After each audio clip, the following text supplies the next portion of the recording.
கர்த்தருடைய பரிசுத்த நாமம் நம்ம மத்தியிலே மகிமைப்படுவதாக. ஹோப் டிவி நேயர்கள் உங்கள் அனைவரையும் ஆண்டவராகிய இயேசு கிறிஸ்துவ நாமத்தினாலே இனிய துவக்கம் இந்த நிகழ்ச்சிக்கு உங்களை அன்போடு வரவேற்கிறோம். இனிய துவக்கம் நிகழ்ச்சியில் அநேக காரியங்கள் ஆவிக்குரிய வாழ்க்கைக்கு பிரயோஜனமாக நாம் கற்றுக்கொண்டு இருக்கிறோம். தொடர்ந்து இந்த நாளின் இனிய துவக்க நிகழ்ச்சியிலையும் நாம் கற்றுக்கொள்ளப் போகிறோம். இந்த நாளின் இனிய துவக்க நிகழ்ச்சியில் என்னுடைய மனைவியும் என்னுடைய மகனும் வந்திருக்கிறாங்க. தங்களுடைய கருத்துக்களை பரிமாறிக்கொள்ள நிச்சயமாய் இந்த நிகழ்ச்சி ஆசீர்வாதமாக இருக்க போகிறது. வாங்க அவங்கள நம்ம வரவேற்கலாம். இந்த நாளின் இனிய துவக்க நிகழ்ச்சிக்கு உங்களை அன்போடு வரவேற்கிறோம். தொடர்ந்து இந்த நிகழ்ச்சியில் கலந்து கொண்டு நிறைய கருத்துக்களை நீங்கள் பகிர்ந்து கொண்டு இருக்கிறீங்க. கர்த்தருக்கு ஸ்தோத்திரம். கர்த்தர் உங்களையும் ஆசீர்வதித்து கொண்டு இருக்கிறார், எங்களையும் ஆசீர்வதிக்கிறார். தொடர்ந்து இந்த நாளின் இனிய துவக்க நிகழ்ச்சியை நம்ம தொடங்குவதற்கு முன்பதாக ஜோசப் ஒரு அழகான கதை சொல்ல போகிறார். அந்த கதையோடு நம்ம இன்றைக்கி தொடங்க போகிறோம். ஜோசப், இன்றைக்கி என்ன கதை சொல்ல போகிறீங்க? இன்னைக்கு ஒரு செகண்ட் கம்மிங் பற்றி ஒரு கதை சொல்ல போகிறேன். இயேசுடைய இரண்டாம் வருகை குறித்த ஒரு கதையை சொல்ல போகிறீங்களா? ஆமாம், சொல்லுங்கள். இந்த கதை ஸ்டார்டிங்கில் ஒருத்தவங்க ஒரு ஃபேமிலி வராங்க. ஒரு ஃபேமிலி வந்து ட்ரிப்பு போகிறாங்க. ட்ரிப்பு போகும்போது அதுக்கு போகிறதுக்கு முன்னாடி அவங்க பேக் பண்ணி வச்சுருக்காங்க. சில சாப்பாடெல்லாம் பேக் பண்ணி வச்சுட்டு போயிட்டுருக்காங்க. அந்த சாப்பாடெலாம் பேக் பண்ணி வச்சுட்டு போகும்போது பசிக்க ஆரம்பிச்சிருச்சு அவங்களுக்கு. காரில் போகும்போது காரை நிறுத்திட்டு அதை போகும்போது கார்டன் பார்த்தாங்க. அந்த கார்டன் நிறுத்திட்டு அங்கே கார்டனர்கிட்ட பர்மிஷன் கேட்டு உள்ளே உட்காந்து சாப்பிட்டாங்க. அந்த கார்டனுக்குள்ளே உட்காந்து சாப்பிட்டாங்க. அப்போது அந்த கார்டன் வந்து நல்ல பூச்செடி அழகாக இருந்துச்சான். செம்ம க்ளீனாக செம்ம அழகாக இருந்துச்சா.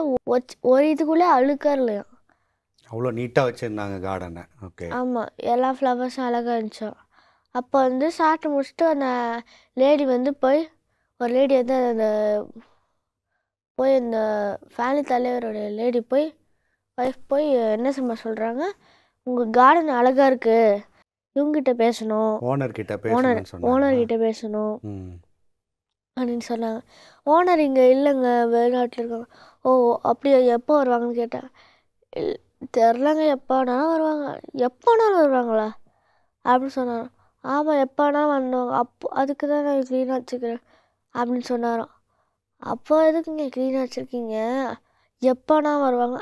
இல்லை, இன்னைக்கு கூட வருவார், இல்லை ரொம்ப நாள் கழிச்சு கூட வருவார், இல்லை நடுவில் எப்போனா நம்ம யோசிக்காத நேரத்தில் கூட வருவார் அப்படின்னு சொன்னாராம். அதுக்கப்புறம் லேடி, நீங்கள் அவர் சொல்ல போது வர வேண்டியதானே, அவர் அவ்வளோவா ஃபோன் பேச மாட்டாருங்க அப்படின்னு சொன்னாங்க. அதே மாதிரி தாங்க நம்ம செகண்ட் கம்மிங்கில் ஆண்டவர் எப்போனாலும் வருவார். ஆனால் நம்ம அவரை சொல் பேச்சு கேட்காம சாத்தான் பேச்சு கேட்டுட்டு நம்ம இருக்கக்கூடாது. சாத்தான் என்ன சொல்லுவான், எல்லாம் ரைட்டு தான், ஆனால் நீ வந்து இன்னும் நல்லா மகிழ்வாக பண்ணுறது ரொம்ப நாள் கழிச்சு பண்ணு, இன்னும் ரொம்ப டைம் இருக்குது. அவன் ரொம்ப டைம் இருக்குன்னு சொன்னால் தான் டைம் இல்லைன்னு அர்த்தம். மேன் நல்ல ஒரு கருத்துள்ள கதையை சொல்லியிருக்கிறாரு. அந்த தோட்டக்காரர் வந்து எப்போ வேணால் என் எஜமான் வருவார், எங்கள் ஓனர் வருவார், அதனால் நான் தோட்டத்தை எப்படி வச்சுருக்கணும், நீட்டாக வச்சுருக்கணும் அப்படின்னு சொல்லி க்ளீனாக நீட்டாக வச்சுருந்த மாதிரி நம்மளும் ஏசப்பா எப்போ வருவாங்கன்னு தெரியாது. இன்றைக்கி கூட வரலாம் இல்லையா, இன்றைக்கி கூட ஏசப்பா வந்துடலாம். அப்போ நம்ம எப்படி இருக்கணும், ஆயத்தமாக இருக்கணும் இல்லையா, ரெடியாக இருக்கணும் அப்படின்னு நல்ல ஒரு கதையை சொல்லியிருக்கிறாங்க. ஜோசப், வெரி குட், நல்ல கதையை சொன்னீங்க. நம்ம எப்போவுமே ஆயத்தமாக இருக்கணும். ஏசப்பா இன்றைக்கி வந்தாலும் பரலோகத்துக்கு நம்ம எடுத்துக்கொள்ளப்படுவதற்கு ஆயத்தமாக நம்ம இருக்கணும் இல்லையா. இதுக்கு ஏதாவது வசனம் சொல்கிறீங்களா பைபிள்லேருந்து? மேத்யூ 24:44 இருக்கலாம். மத்தேயு 24:44. மத்தேயு 24:44 சொல்லுது, நீங்கள் நினையாத நாழிகையில் மனுஷகுமாரன் வருவார், ஆதலால் நீங்களும் ஆயத்தமாயிருங்கள் அப்படின்னு நல்ல ஒரு வசனம். சூப்பர் ஜோசப், நல்ல கதை, நல்ல வசனம் இல்லையா. நீங்கள் நினையாத நாளிகையிலே, எப்படி அந்த தோட்டக்காரி எப்போ வேணால் எங்கள் ஓனர் வரலான்னு ஆயத்தமாக இருந்த மாதிரி எப்போ வேணால் ஏசப்பா வருவாங்க, நான் ரெடியாக இருக்கணும், கரெக்டாக ஏசப்பா எதிர்பார்க்குற மாதிரி நான் இருக்கணும். அப்போ தான் நம்ம ஏசப்பாவோட போக முடியும் இல்லையா. திடீர்னு ஏசப்பா வந்து நின்றுட்டாங்கன்னா நம்ம என்ன செய்வோம், போக முடியாது இல்லை. அப்படிப்பட்ட ஒரு வாழ்க்கை நம்ம வாழ்கிறோமான்னு யோசித்து பார்க்கணும். ஜோசப், ஏசப்பா இன்னைக்கு வந்தால் நம்ம ஹெவன் போகிற மாதிரி ஒரு வாழ்க்கை வாழ்கிறோமா நம்ம? ஆமாம், கண்டிப்பாக நம்ம வாழ்தான் ஆகணும். வாழ்ந்து தான் ஆகணும், அப்படி தான் வாழணும் அப்படின்னு சொல்கிறீங்க. நிறைய பேர் வந்து இன்றைக்கி 2 பேதுருவில் சொல்லியிருக்கிற மாதிரி அவர் வருவார்னு யார் சொல்லிகிட்டு இருக்கா? அவர் சொல்கிற நம்பிக்கைங்க எல்லாம் அப்படியே தானே இருக்குது, ஒன்றும் மாறலையே, ஏசப்பா இப்போ வந்துடுவாங்க அப்படின்றதெல்லாம் பொய் அப்படின்னு சொல்லிகிட்ருக்குறாங்க. நான் ஒரு வீடியோ பார்த்துக்கும் அது கீழே உள்ள கமெண்ட்ஸ் படிச்சுட்டு இருந்தேன். அதாவது ஒரு பூமி அதிர்ச்சியை குறித்த ஒரு வீடியோ. அதில் கீழே கமெண்ட்ஸ் கொடுத்துருக்காங்க, ஏசப்பா வரப்போகிறார் அதனால தான் பூமி எதிர்ச்சி நடக்குது அப்படின்னு அந்த அடையாளத்தை சொல்லி போட்டிருக்காங்க. ஆனால் அதுக்கு கீழே கமெண்ட் படிச்சிங்கன்னா அதில் சொல்லியிருக்காங்க, ஏசப்பா வருவார்னு நீங்களும் சொல்லிகிட்டே தான் இருக்கிறீங்க அப்படின்ற மாதிரி. இப்போ 2 பேதுருவில் சொல்லியிருக்கிற மாதிரி ரொம்ப தெளிவாக இன்றைக்கி எல்லோரும் கேட்குறாங்க. அதே மாதிரி தான் கேட்குறாங்க, ஏசப்பா வருவார்னு சொல்கிறது எங்கே? அதெல்லாம் வரமாட்டார் சும்மா அப்படின்னு நினச்சிட்டு. ஆனால் ஆண்டவர் ஏன் வரல அப்படின்னா தாமதம் பண்ணுறாரு அப்படின்னா 2 பேதுரு 3:10 சொல்கிற மாதிரி தாமதிக்கிறார் என்று சிலர் எண்ணுகிறபடி நம்முடைய வருகை வாக்குத்தத்தத்தை குறித்து அவர் தாமதமாயிராமல் எல்லாரும் இந்த மாதிரி கமெண்ட் போடுறவங்களும் மனம் திரும்பணும்னு தான் ஏசப்பா பொறுமையோடு காத்திருக்காங்களாம். அதனால் இந்த மாதிரி நம்ம பேசிகிட்டு இல்லாமல் ஆண்டவர் சொன்ன வார்த்தைகளை சரியாக கை கொண்டு கடைப்பிடிச்சிட்டு வந்தோம் அப்படின்னா இன்றைக்கி ஏசப்பா வந்தாலும் நம்ம எங்கே இருக்கலாம்? அந்த பரலோகத்துக்கு போயிடலாம். அப்படி இல்லாமல் அலட்சியமாக அவர் வருவார், அவர் வரப்போது வரட்டும். ஜோசப் சொல்லும் போது அழகாக ஒரு பாயிண்ட்டு சொன்னார். சாத்தா என்ன சொல்லுவான், கரெக்டு தான், ஆனால் நீ என்ன பண்ணு, கொஞ்சம் டைம் எடுத்துக்க, இப்போயே என்ன இன்னும் வருவார், இன்னும் இதெல்லாம் நடக்க வேண்டியிருக்கு, அதெல்லாம் நடக்க வேண்டியிருக்கு, ஏசப்பா வருவாங்க, இன்னும் அதெல்லாம் நடக்கணும்ல, அது வரைக்கும் நீ என்ன பண்ணு, அப்படியே இரு, லெத்தாஜிக்காக இரு, லேசியாக இரு, ஒன்றும் பிரச்சனை இல்லை அப்படின்னு சொன்னால் என்ன அர்த்தம்? ஏசப்பா சீக்கிரம் வர போகிறாங்க, நம்ம இன்னும் அலர்ட்டாக இருக்கணும் அப்படின்னு அர்த்தம் இல்லையா? நல்ல கதை சொன்னீங்க ஜோசப். இன்றைக்கி இந்த வசனம் சொல்கிற மாதிரி நினையாத நாளிகையிலே மனுஷகுமாரன் வருவார், ஆதலால் நாமளும் எப்படி இருக்கணும்? ஆயத்தமாக இருக்கணும். இந்த ஒரு கருத்தோடு நம்ம இந்த நாளின் நிகழ்ச்சியை தொடங்கி இருக்கிறோம். தொடர்ந்து இன்னும் அநேக காரியங்களை படிக்கலாம் ஒரு சிறிய இடைவேளைக்கு பின். நேயர்களே, ஒரு சிறிய இடைவேளைக்கு பின் இனிய துவக்கம் இந்த நிகழ்ச்சி மீண்டும் தொடரும். நேயர்களே, இடைவேளைக்கு பின் இனிய துவக்கம் இந்த நிகழ்ச்சிக்கு மீண்டும் உங்களை அன்போடு வரவேற்கிறோம். இடைவேளைக்கு முன்னாடி இனிய துவக்க நிகழ்ச்சியில் இயேசு கிறிஸ்துடைய 2ஆம் வருகை குறித்து ரொம்ப அழகான ஒரு கதை சொன்னார். எப்போ வேணால் ஏசப்பா வருவாங்க, ஆயத்தமாக இருக்கணும் அப்படின்னு சொல்லி நல்ல ஒரு கதையை படித்தோம். தொடர்ந்து நிகழ்ச்சியின் இந்த பகுதியில் நம்ம எதை குறித்து தியானிக்க இருக்கிறோம்? சாட்சியுள்ள ஜீவியத்தால் மற்றவர்களை ரட்சித்தவர்களை குறித்து நம்ம பார்த்துட்ருக்கோம். இந்த பகுதியில் வந்து அப்போஸ்தலனாகிய பவுலை குறித்து நம்ம பார்க்க போகிறோம். அப்போஸ்தலனாகிய பவுல் வந்து அவங்களுடைய வாழ்க்கையை பார்த்திங்கன்னா, அவங்க மனம் திரும்புறதுக்கு முன்பாக அவங்க வந்து அநேகரை துன்பப்படுத்திட்டு இருந்தாங்க. சவுல் வந்து பவுலாக ஆண்டவர் வந்து மாற்றினாங்க. அநேகரை துன்பப்படுத்தி ஆண்டவருடைய வசனத்தை இயேசு கிறிஸ்துவை குறித்து பிரசங்கம் பண்ணுறவங்களாம் அவங்க என்ன பண்ணாங்க, சிறைச்சாலையில் போட்டு விட்டாங்க. அதுக்கப்புறம் ஆண்டவர் அவங்கள சந்தித்ததுக்கப்புறம் பவுல் அப்போஸ்தலன் வந்து நிறைய அவங்க அற்புதங்களையும் அடையாளங்களும் செஞ்சு ஊழியம் செஞ்சாங்க. நம்ம அப்போஸ்தலர் நடவடிக்கையில் படிக்கலாம். அப்போஸ்தலர் 19ஆம் அதிகாரம் 11ஆவது வசனத்தில் நம்ம பார்க்கும்போது, பவுலின் கைகளினாலே தேவன் விசேஷித்த அற்புதங்களை செய்தருளினார் அப்படின்னு பார்க்கலாம். முதலாவது பார்த்திங்கன்னா, அவங்க வந்து ஒரு சாட்சியுள்ள வாழ்க்கை பவுல் அப்போஸ்தலன் வாழ்ந்ததை பார்க்கலாம். அவங்க வந்து கூடார தொழில் செஞ்சுட்டு ஒரு பக்கம் அவங்க வேலையும் செஞ்சுட்டு ஒரு பக்கம் ஊழியத்தையும் செய்கிறாங்க. ஆண்டவர் வந்து வேலை செய்யாதவன் சாப்பிடக்கூடாது சொல்லியிருக்காங்க. ஆனாலும் அவங்க வந்து அவங்களுடைய ஊழிய பணியில் வந்து அவங்களுடைய அழைப்பு வந்து ஒரு பக்கம் வேலை செஞ்சுட்டு அவங்க என்ன பண்ணுறாங்க, ஊழியத்தை நிறைவேற்றுறாங்க. அதனால் அவங்க வந்து அநேகருக்கு சாட்சியாக இன்னும் அதிகமாக இருக்கிறாங்க. தங்கள் சொந்த கையினால் வேலை செய்கிறத அவங்க சம்பாதிக்கிறாங்க. மிச்சப்படி அதில் நிறைய ஹெல்ப் பண்ணுறாங்க மற்றவங்களுக்கு. ஊழியத்துக்கும் அவங்க எடுத்துகிட்டு போய் கொடுக்குறதையும் நம்ம பார்க்கலாம். விசேஷத்த அற்புதங்களை வந்து பவுலின் கையினால் ஆண்டவர் வந்து செய்கிறாங்க. 13ஆம் வசனத்தில் நம்ம பார்க்கும்போது நிறைய மந்திரவாதிகள்லாம் மனம் திரும்புகிறாங்க பவுலுடைய ஊழியத்தில். அவங்க வந்து பவுல் ஊழியம் செய்யும் போது அவங்க வந்து பவுலுடைய உருமால்களையும் கச்சைகளையும் எடுத்துகிட்டு போய் வியாதியஸ்தர்கள் மேலே போடும்போது அவங்க என்ன பண்ணுறாங்க, வியாதிகள் எல்லாம் சுகமாகுது.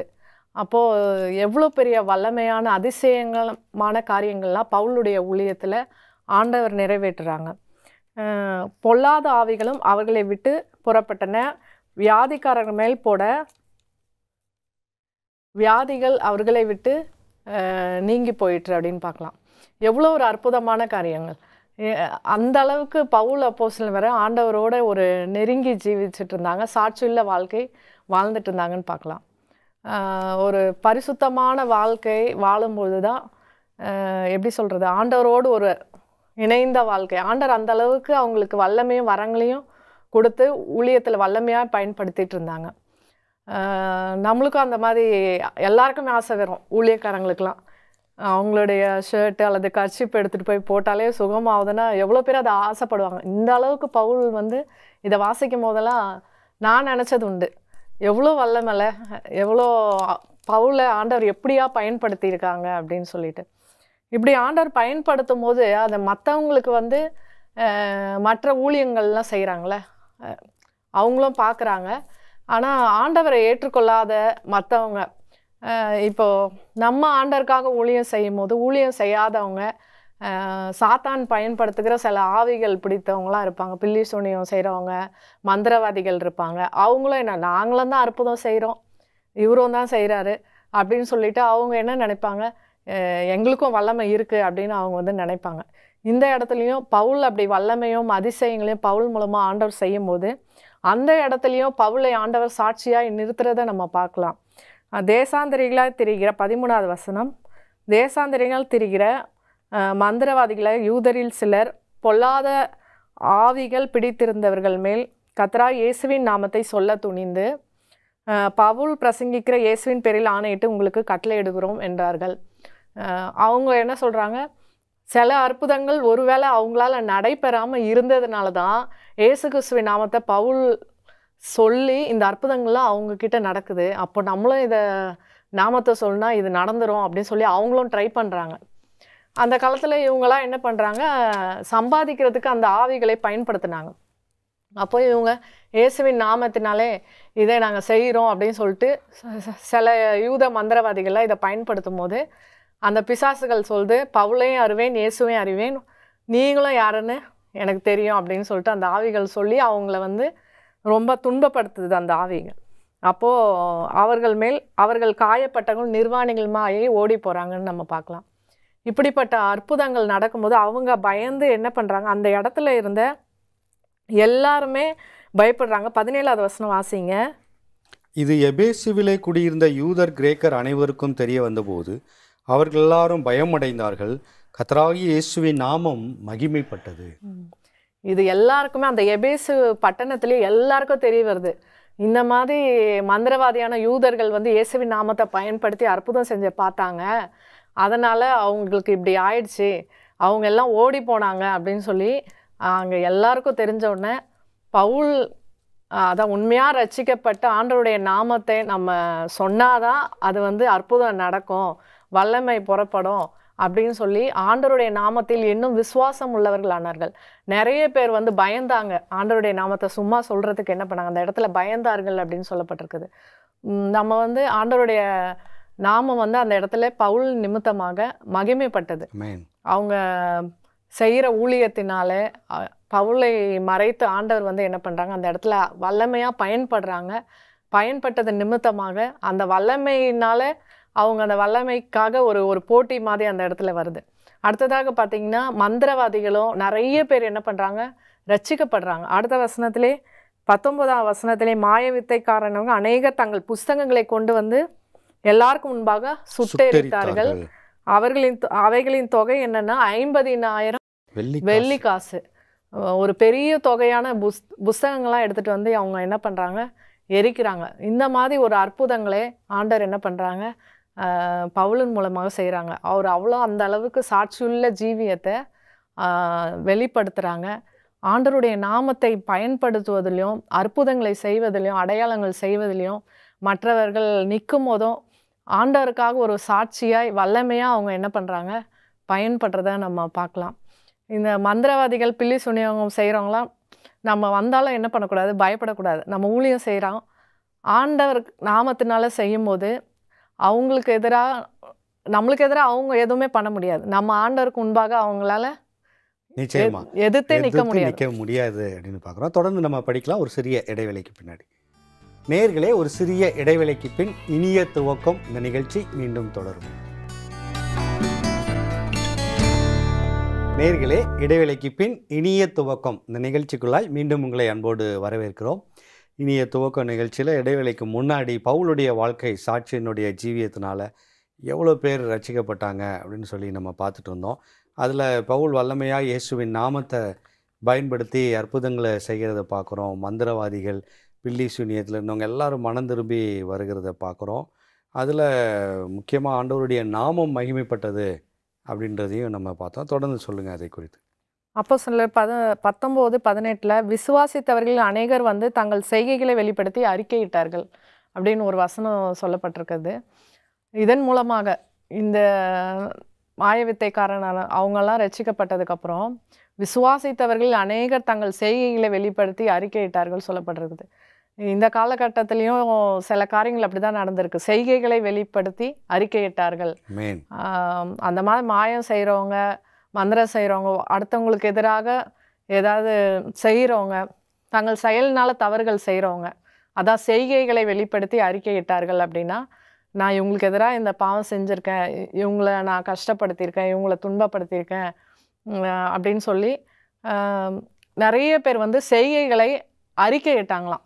அறிக்கையிட்டு ரட்சிக்கப்படுறாங்க அந்த இடத்துல. இப்போது வல்லமையாக ஆண்டவருடைய நாமம் வந்து அந்த இடத்துல வந்து மகிமைப்படுது. இதில் வந்து அநேகர்னு சொல்லப்பட்டிருக்குது. அநேகரை வந்து பவுல் ரட்சித்தாருங்க. அதான் ஆண்டவர் பிள்ளையாக மாற்றியிருக்காங்க, வழி நடத்தி இருக்கிறாரு அப்படின்னு பார்க்குறோம். நல்ல ஒரு தியானம்.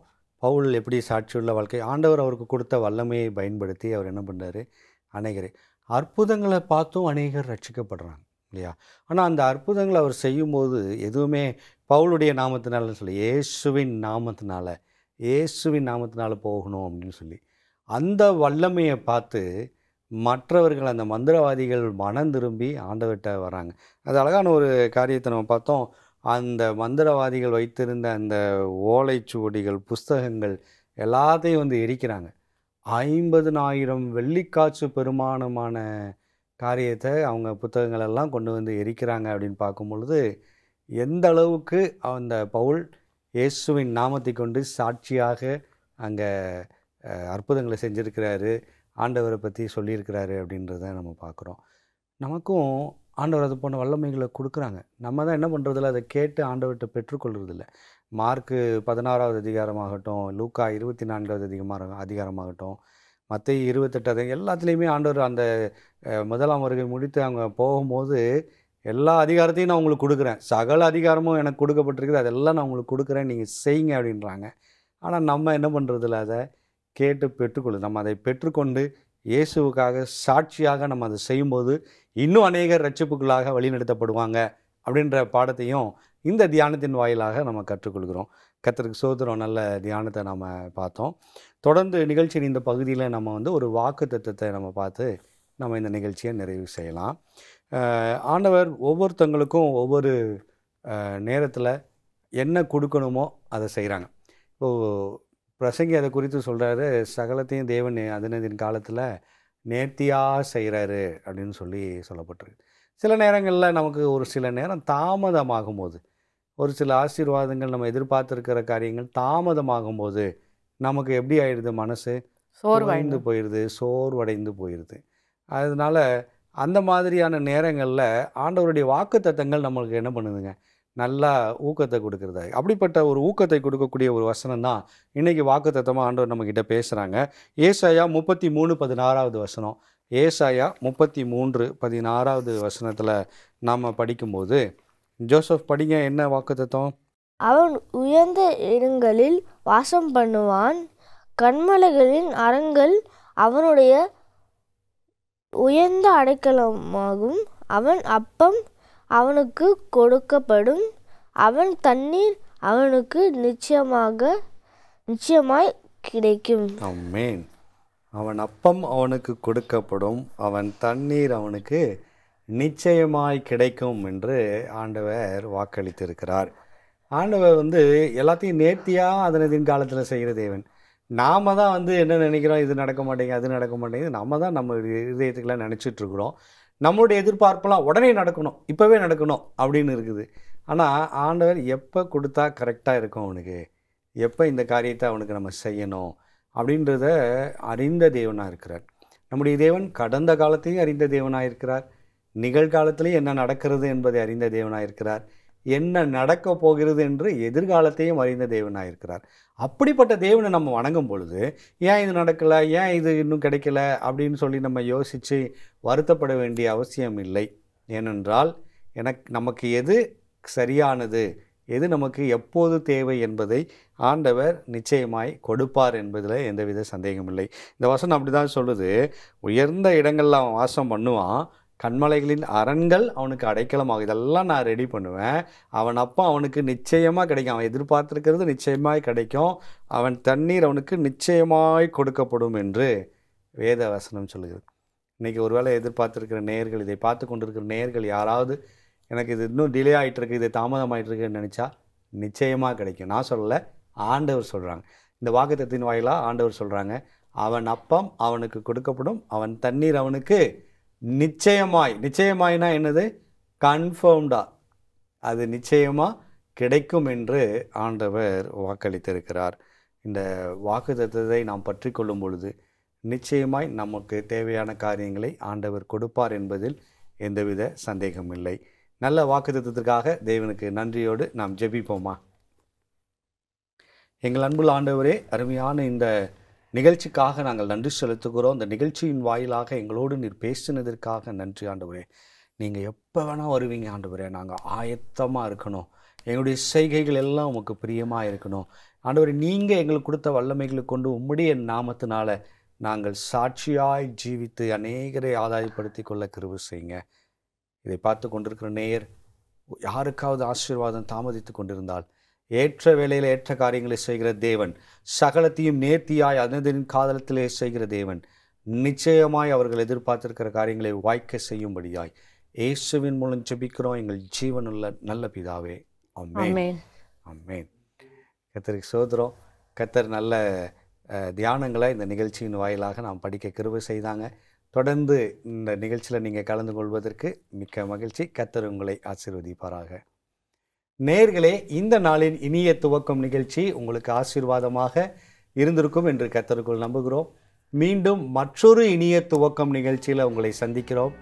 அதுவரை தேவன் உங்களை ஆசீர்வதிப்பாராக. ஆமென்.